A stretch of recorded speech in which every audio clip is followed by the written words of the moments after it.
फरहान भाई, आप जैसा मायूस और हिम्मत हार जाने वाला शख्स मैंने अपनी जिंदगी में नहीं देखा। आपके पास हर मसले का हल तलाक ही है। नहीं हुई तलाक वासिक। नहीं हुई? क्या मतलब नहीं हुई? खदीजा भाभी मुझे कह रही है कि फरहान भाई ने उन्हें तलाक दे दिए और फरहान भाई की खामोशी ये तस्दीक कर रही है कि हाँ, लेकिन सिर्फ एक बार तलाक दी है फरहान ने उसे। वो तो हानिया का भला हो जो फरहान को रोक दिया। तलाकें 3 होती हैं और आज फरहान ने हदीका को दूसरी तलाक दी है। अब भी तलाक जायल हो सकती है।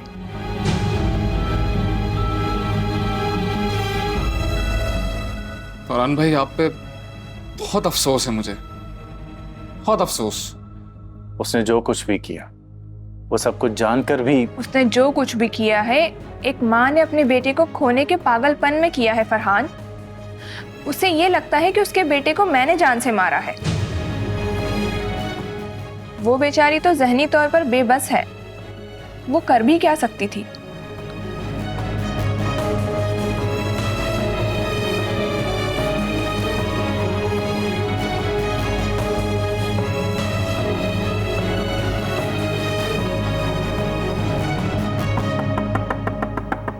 आ जाए मॉम।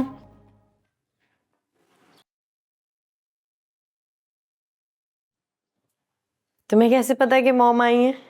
मॉम आप? मैं तो समझा माहीन मॉम है।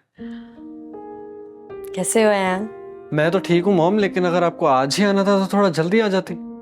अयान, किसी को भी नहीं पता था कि शाफिया ऐसे अचानक जाने की तैयारी कर लेगी। हाँ ये तो है मॉम। लेकिन अयान, मैंने जिंदगी से एक नई बात सीखी। हमारे चाहने ना चाहने से कुछ भी नहीं होता जब तक खुदा की मर्जी ना हो। और हर काम के लिए ना एक वक्त मुकर्रर है, चाहे वो खुशियां हों या गम, वो हमें उसी वक्त पर मिलती हैं जो उसका वक्त होता है।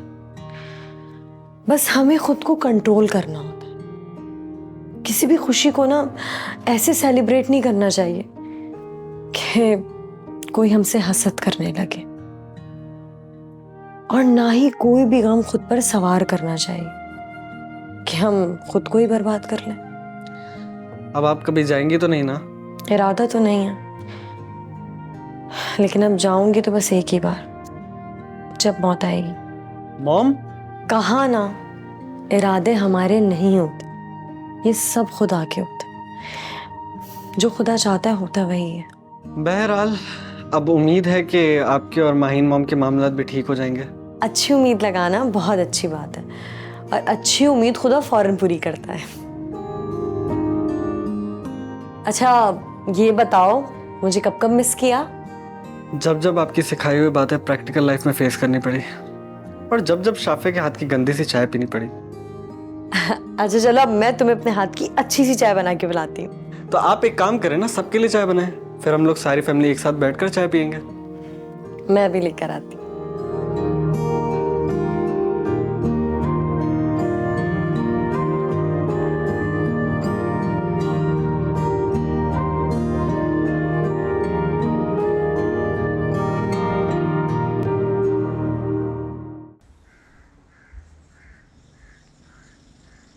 तुम्हारा दिमाग खराब है?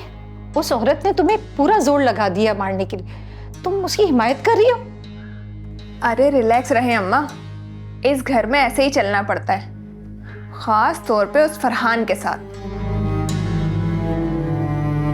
उसके सामने जितना भी अच्छा बन के दिखाओ, वो अपना ईमान तक हमारे कदमों में लाके डाल दे, चाहे फिर हम कितने बुरे ही क्यों ना हो। लेकिन अगर उसकी नजरों में हम बुरे साबित हो गए तो वो हमारी जान तक हलक से निकाल लेगा, फिर चाहे हम कितने ही अच्छे क्यों ना हो। शांजे, फिर भी तुमने जलती आग में पानी डाल दिया है। अरे अम्मा, बात को समझे। 6 माह लगे हैं मुझे उस हदीका को एक तलाक दिलाने में, और ऐसी ही एक हिकमत अमली करने से कामयाब हुई हूं मैं। थोड़ा सा और सब्र कर जाएं अम्मा आप, मैं अपने और फरहान के रिश्ते पर से उस हदीका का बोझ उतार कर फेंक दूंगी। मुझे तो डर है कि हदीका को तलाक दे भी दी ना तो कोई और सौतन ब्याह के ले आएगा तुम्हारे सर पे। क्योंकि मेरी बच्ची, अब तुम बच्चा पैदा नहीं कर सकती और मर्द को तो बहाना चाहिए होता है औरत पे औरत लाने का। किस किस सौतन से निपटोगी शांजे तुम? हाँ तो अब मैं क्या करूं अम्मा? अब बे औलादी का रोग मेरे गले पड़ ही गया है, तो मैं कहां जाऊं फरहान को छोड़कर? अगर फरहान के साथ मेरी जिंदगी मुश्किल हो भी गई अम्मा, कोई और क्यों अपनाएगा अम्मा एक ऐसी औरत को जो एक बच्चा तक पैदा करके नहीं दे सकती? अब तो बस बचपन की मोहब्बत का झांसा देकर ही ये जिंदगी फरहान के साथ आगे बढ़ेगी, भले ही उसके हाथों का खिलौना ही क्यों ना बनना पड़े मुझे। लेकिन मैं किसी भी दूसरी औरत को अपने सामने बर्दाश्त नहीं कर सकती अम्मा।